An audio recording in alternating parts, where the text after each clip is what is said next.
Fala, galerinha, sou Felipe Bruno e falta apenas uma rodada para terminar a Série B do Campeonato Brasileiro e está muito perto então de definir os times que vão comemorar o acesso para a Série A do Brasileirão. Um deles já pode comemorar, é o Coritiba. O Coritiba já conquistou o acesso matematicamente para a Série A. Agora o que resta ao Coritiba nessa última rodada é o título da Série B do Campeonato Brasileiro, que está próximo, mas ainda tem o seu rival Atlético Paranaense de olho. Atlético Paranaense, por sua vez, está muito perto de confirmar o acesso. Criciúma, Goiás, Chapecoense e Remo também querem subir para a Série A, mas desses seis, dois não vão subir para a Série A do Brasileirão. Olhando aqui a classificação, né, com o encerramento da 37ª rodada, vemos que o Coritiba já conquistou o acesso, tem 65 pontos, é o líder.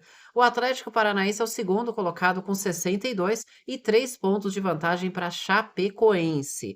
Porém, como Criciúma se vencer, Goiás se vencer pode ultrapassar o Atlético e a Chapecoense se vencer igualaria o número de vitórias, número de pontos, porém a Chape tem um saldo de gols melhor. Isso significa que matematicamente o Atlético Paranaense ainda não subiu, porque se ele perder Criciúma, Goiás e Chapecoense vencerem os seus jogos, aí o Atlético Paranaense fica pelo caminho, por isso aí o Atlético Paranaense precisa de um empate para garantir o acesso. Então vamos olhar os jogos aqui como está a situação, mas antes disso, então Criciúma e Goiás com 61 pontos, cada um depende só de si para subir. Chapecoense, quinta colocada com 59, e o Remo, sexto colocado com 59, precisam fazer a sua parte e torcer com gente que está ali no G4. Vamos lá então. Coritiba, líder, acesso garantido. Visita o Amazonas que já está rebaixado. 3 pontos de vantagem para o Atlético Paranaense. Ou seja, se o Coritiba empatar com o Amazonas que já está rebaixado, o Coritiba se consagra campeão brasileiro da Série B. Então é isso que o Coritiba precisa para conquistar o título da Série B.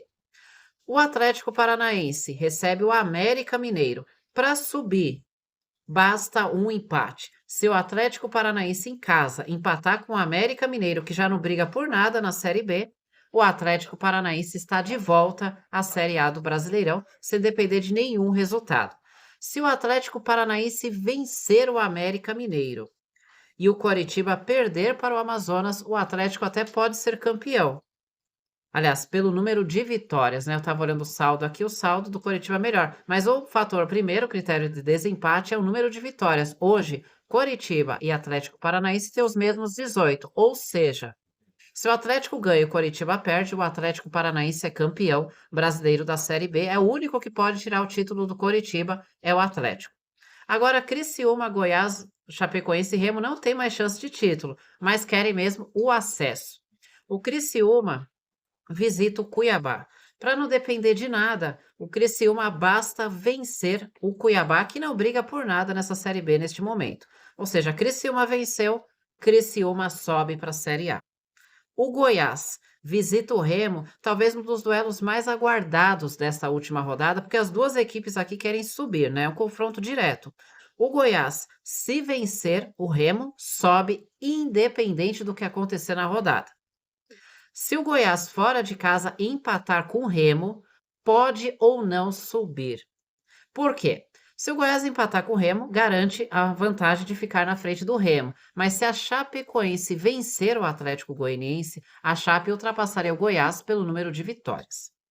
Se o Criciúma ao menos empatar com o Cuiabá, ficaria na frente do Goiás pelo saldo de gols, ou seja, o empate pode não ser suficiente para o Goiás. Então, resumindo, Coritiba empatou, título da Série B. Atlético Paranaense, se empatar, conquista o acesso. Se vencer e o rival Coritiba perder, o Atlético Paranaense conquista o título da Série B. O Criciúma, se vencer, Cuiabá fora de casa sobe. O Goiás, se vencer o Remo fora de casa, sobe. Agora vamos para a Chapecoense. A Chapecoense tem 59 pontos e precisa ganhar de qualquer jeito. Não tem outro resultado que interesse para a Chape. A Chapecoense tem que ganhar do Atlético Goianiense. Mas ela precisa de mais uma coisa. Ou ela precisa que o Criciúma não vença o Cuiabá fora de casa, e aí igualaria o número de pontos, mas a Chape teria uma vitória a mais que o Criciúma, ou que o Goiás não vença o Remo, porque neste caso a Chapecoense poderia, em caso de empate do Goiás com o Remo, a Chapecoense ultrapassaria pelo número de vitórias. Ah, mas se o Remo ganhar do Goiás, a Chapecoense ganhando fica na frente do Remo, porque tem uma vitória, 2 vitórias a mais. Então a Chapecoense tem que ganhar do Atlético Goianiense e torcer para o Criciúma não vencer o Cuiabá ou o Goiás não vencer o Remo. E o Remo, por fim. O Remo tem um problema aqui que é o excesso de empates, né? Só tem aí 15 vitórias, é o time que tem menos vitórias na competição dos times que estão brigando pelo acesso. O que que o Remo precisa fazer para subir? Primeiro, ganhar o confronto direto contra o Goiás. O Remo ganhando do Goiás sobe uma posição, vai para quinto lugar, ultrapassa o Goiás já no número de pontos, né? O Goiás tem 61, o Remo tem 59, o Remo chegaria a 62. Mas não é suficiente não, tá? O Remo tem que ganhar do Goiás e torcer para um catarinense tropeçar. E aí é um catarinense mesmo. Ou é o Criciúma ou a Chapecoense. Ele tem que torcer para a Chapecoense não vencer o Atlético Goianiense, é uma possibilidade. Ou torcer para o Criciúma perder fora de casa para o Cuiabá. Por quê? Se o Criciúma empata com o Cuiabá e a Chapecoense vence, os dois teriam 62 pontos, o Remo também teria 62, mas o Remo ficaria atrás da Chapecoense e do Criciúma pelo número de vitórias. Ou seja, Remo tem que ganhar do Goiás e torcer para a Chapecoense não vencer o Atlético Goianiense ou o Criciúma perder para o Cuiabá. E aí, pessoal, quem vai subir, né, para a Série A do Brasileirão? Além do Coritiba, quem sobe para a Série A? E quem vai ser o campeão brasileiro da Série B? Deixa aí nos comentários para quem vai a sua torcida.